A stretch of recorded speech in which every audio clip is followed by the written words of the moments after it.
ক্রিকেটের ২২ গজে নায়ক থেকে মহানায়ক হয়ে উঠেছিলেন মাশরাফি বিন মুর্তজা।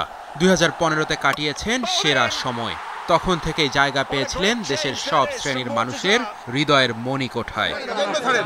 ক্রিকেট মাঠ থেকে রাজনীতির মাঠে নাম লিখিয়ে সাধারণ মানুষের থেকে ক্রমাগত দূরে সরে যেতে থাকেন তিনি। দেশ জুড়ে শুরু হওয়া বৈষম্য বিরোধী ছাত্র আন্দোলনের সময় নীরব ছিলেন তরুণ প্রজন্মের আইডল নড়াইল ২ আসনের এমপি মাশরাফি। তাকে নিয়ে সমালোচনাও হয়েছে বেশ। ৫ আগস্ট শেখ হাসিনা সরকার পতনের পর মাশরাফির বাড়ি পুড়িয়ে দেয় অজ্ঞাতরা। যৌক্তিকভাবে কোটা সংস্কার হবে সেটা। অবশেষে নীরবতা ভেঙে এক ইউটিউব চ্যানেলের কাছে নিজের অবস্থান ব্যাখ্যা করেছেন মাশরাফি। দেশের ক্রান্তিকালে মানুষের পাশে থাকতে না পারার দায় মাথায় নিয়ে মাশরাফি বলেছেন, এই কষ্ট থাকবেই, হয়তো আজীবন থাকবে। দেশের একটা ক্রাইসিস মুহূর্তে পাশে থাকতে পারিনি, কিছু করতে পারিনি। এটা আমাকে সবসময়ই ভোগাবে, পোড়াবে। কিছু জিনিস হয়তো বলার ব্যাপারও নয়। এতদিন চুপ ছিলাম, আজকে কিছু বলছি, কিছু হয়তো সামনেও বলবো। জীবনে অনেক কিছু হবে, তবে এই কষ্টটা রয়ে যাবে। যত কিছুই হোক, এটা কখনো যাবে না। বৈষম্য বিরোধী ছাত্র আন্দোলন যৌক্তিক ছিল। এখানে ছাত্রদের কোনো ভুল ছিল না বলে স্বীকার করেছেন মাশরাফি।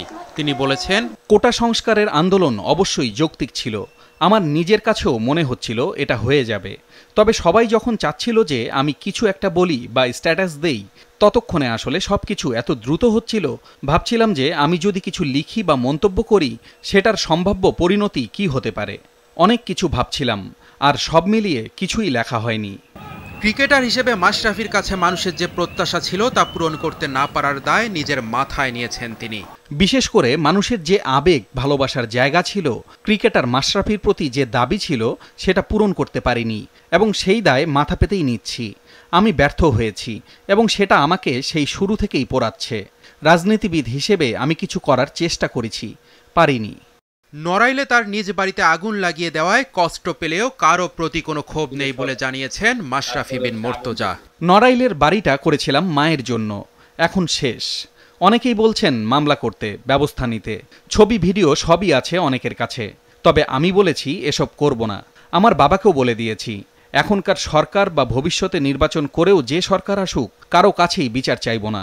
কোনো অভিযোগ নেই, কষ্ট আছে অবশ্যই, তবে রাগ ক্ষোভ নেই কারো প্রতি। আমার প্রতি এখনও কারো ক্ষোভ থাকলে আমি ক্ষমা প্রার্থী। অনেকেই ভেবেছেন মাশরাফি দেশের বাইরে চলে গেছেন, তবে নড়াইল ২ আসনের সাবেক এমপি জানিয়েছেন তিনি দেশের বাইরে যাননি, ঢাকাতেই আছেন পরিবারকে নিয়ে।